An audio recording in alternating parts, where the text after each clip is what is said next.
Eder. Mech. Pallister.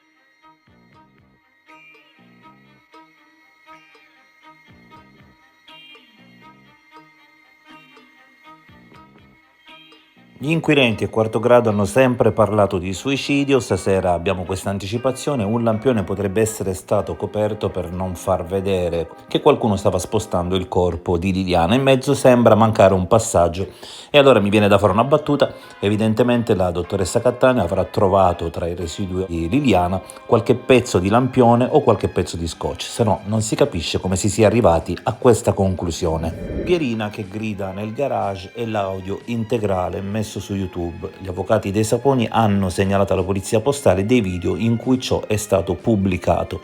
Adesso io non so come siano andate bene le cose, c'è da sottolineare come molto tempo fa questo audio fu diffuso dalle televisioni e parliamo, mi ricordo senza alcun dubbio, di Pomeriggio 5, di Mattino 5, di Quarto Grado, non saprei ricordare se lo mise Ore 14, lo mise sicuramente La Vita in diretta e questo audio era bippato. Io dopo aver sentito questo audio da questo canale legato a una radio decisi di non metterlo mai senza bip perché sinceramente le grida erano molto alte e un po' impressionanti. Nel caso di quella radio l'audio sarebbe stato messo a corredo di una intervista di Langella che dovrebbe essere un consulente dell'Abruzzone, per cui se lo diffonde lui ci sta che altri si fidino. Nel caso per esempio di Teseo l'ha messo affinché si sentisse quella voce femminile, voce che tra l'altro potrebbe essere fondamentale per Luis da Silva. Non so chi altri ha pubblicato questo audio integrale. Ad ogni modo, una volta che la cosa ha cominciato a girare, non si può dire che siano usciti atti prima della udienza preliminare, perché in questo caso la violazione è stata commessa in primis dalle TV. Adesso sentiamo comunque, come sempre, il parere di una grandissima esperta come Katia Sartori. Credo che la pubblicazione dell'audio integrale avesse come fine esclusivo quello di mettere a conoscenza l'opinione pubblica della presenza di una voce distinta femminile oltre alle urla della signora Paganelli, tant'è che fintanto che non si è divulgato l'audio integrale ma solo quello con i beat che coprivano le urla, non si riuscivano ad apprezzare quelle voci. Soprattutto quella femminile che si sente distintamente durante l'aggressione. Credo quindi che l'interesse principale non fosse mancare di rispetto alla signora Pierina e ai di lei familiari, ma quello di rendere edotta l'opinione pubblica che la telecamera del signor Russo oltre alle strazianti urla della signora Paganelli avesse captato anche altre voci e, di conseguenza, la verosimile presenza anche di altre persone che erano lì o nelle immediate vicinanze, mentre lei veniva brutalmente assassinata, e l'attenzione, a mio modestissimo parere, dovrebbe essere proprio rivolta a questo, dato che il Da Silva rischia un processo quale unico imputato dinanzi alla Corte d'Assise per omicidio premeditato e di conseguenza rischia l'ergastolo. È corretto sorvolare sulla presenza di questa voce femminile registrata?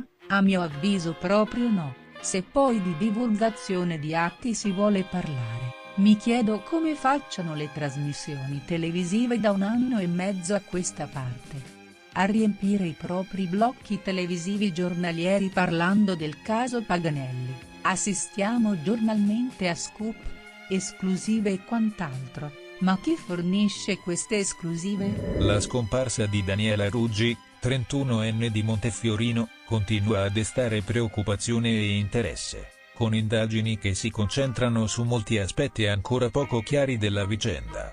Daniela è sparita il 18 settembre scorso e da allora le segnalazioni su possibili avvistamenti si sono moltiplicate.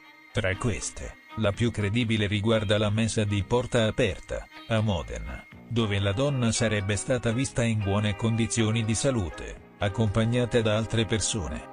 Frequentava questo luogo già prima della sua scomparsa, con 4 accessi documentati durante l'estate, sempre in compagnia di un amico.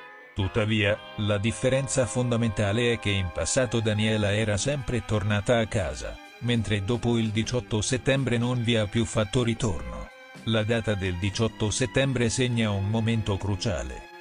Quel giorno Daniela era stata ricoverata brevemente presso l'ospedale di Sassuolo a seguito di un malore accusato durante una visita degli assistenti sociali di Montefiorino. Quest'intervento, richiesto più volte dal fratello Alberto e sollecitato anche dal sindaco, era stato rifiutato in precedenza dalla donna. Daniela aveva infatti spesso respinto qualsiasi forma di aiuto, sia da parte dei servizi sociali sia della famiglia, mantenendo un rapporto conflittuale con il suo nucleo familiare. L'avvocata Deborah De Cicco, legale del fratello, ha spiegato che Alberto era molto preoccupato per la situazione della sorella, sia per le condizioni precarie in cui viveva sia per il suo stato di isolamento. Parliamo di una pressione legittima, afferma la De Cicco, fatta da familiari che si trovavano a fronteggiare una situazione difficile. Tuttavia, Daniela sembrava determinata a respingere ogni forma di sostegno.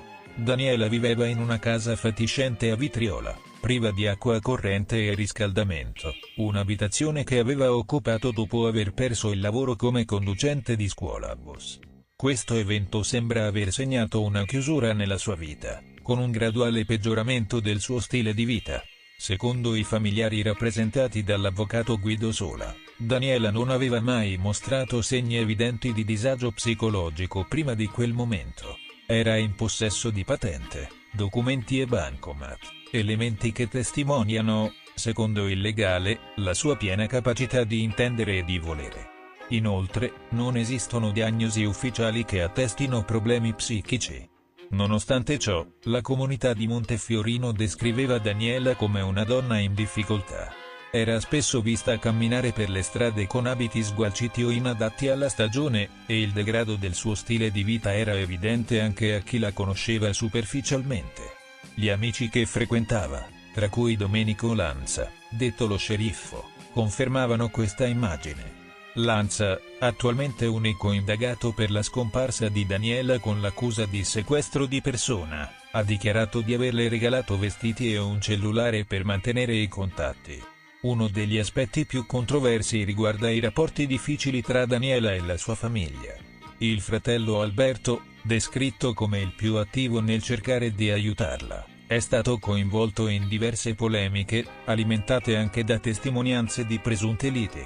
Una di queste è stata riportata da un ex collega di Daniela, che ha affermato di aver assistito a un episodio in cui Alberto avrebbe strattonato la sorella per convincerla a entrare in auto. Tuttavia, l'avvocata De Cicco ha categoricamente negato che ci siano stati episodi di violenza da parte del suo assistito.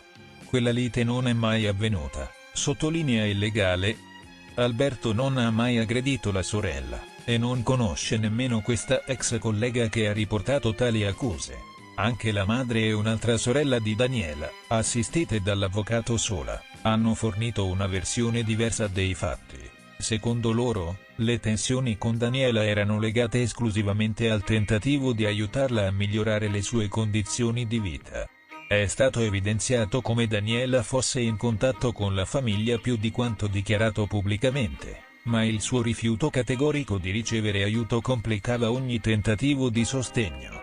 Uno degli elementi che ha destato curiosità è il ritrovamento, nell'abitazione di Daniela, di una somma di denaro in contanti pari a 1.750 euro e di un libretto postale con un saldo attivo di 8.000 euro. Questo dettaglio contraddice l'idea che Daniela fosse completamente priva di risorse economiche. Tuttavia, alcune voci raccolte a Montefiorino suggeriscono che la donna accusasse la madre di prendere i suoi soldi, affermazioni che il legale della famiglia ha definito prive di fondamento. La vicenda di Daniela Ruggi rimane un giallo complesso e intricato. Da un lato, emergono i tentativi della famiglia di aiutarla, dall'altro il suo rifiuto di ogni tipo di assistenza. Le indagini si concentrano ora sulle possibili responsabilità di Domenico Lanza, ma molti aspetti restano oscuri, soprattutto per quanto riguarda il contesto familiare e il ruolo dei servizi sociali. Rimane da chiarire se la scomparsa di Daniela sia il risultato di un atto deliberato o di un allontanamento volontario da una realtà che lei stessa aveva scelto di rifiutare. Il 15 dicembre scorso, un drammatico evento ha colpito la tranquilla comunità di Civezzano. Un uomo di 50 anni, artigiano di professione, è stato trovato privo di sensi e gravemente ferito nella sua abitazione. La scoperta è stata fatta dal figlio, il quale, vedendo il padre disteso in una pozza di sangue, ha immediatamente contattato i servizi di emergenza. I soccorsi sono giunti tempestivamente, ma purtroppo, le ferite riportate dall'uomo si sono rivelate troppo gravi per essere curate efficacemente. 5 giorni dopo, l'uomo è deceduto presso l'ospedale Santa Chiara di Trento. A seguito di questo tragico decesso, la Procura di Trento ha deciso di aprire un'indagine per omicidio, al fine di chiarire le circostanze che hanno portato alla morte di Alessio Pedrotti. I carabinieri del RIS hanno effettuato un sopralluogo dettagliato nella casa dell'uomo, situata nella frazione di Barbaniga, a Civezzano, alla ricerca di indizi che possano fare luce su questa vicenda ancora avvolta nel mistero. Inizialmente, si era ipotizzato che l'uomo fosse caduto accidentalmente dalle scale di legno della sua abitazione, note per essere piuttosto ripide e con scalini affilati. Tuttavia, l'autopsia ha rivelato ferite sul braccio che sembrano poco compatibili con una semplice caduta. Questo ha portato gli inquirenti a ipotizzare la presenza di un oggetto che potrebbe aver causato le ferite da taglio, provocando una forte emorragia. Alessio Pedrotti era noto come un appassionato rocciatore, e vicino al luogo in cui è stato trovato, erano presenti le sue attrezzature da arrampicata. Sebbene queste non presentassero tracce di sangue, la sera prima del ritrovamento, Pedrotti era stato al bar con un amico, ma questo dettaglio non ha ancora portato a conclusioni definitive. Nonostante non si escluda la possibilità di un incidente domestico, gli investigatori sono alla ricerca di risposte che possano risolvere le molte domande ancora aperte su questo tragico evento. La comunità attende con ansia che la verità venga a galla, per dare un senso alla perdita di un uomo stimato e per garantire che la giustizia faccia il suo corso.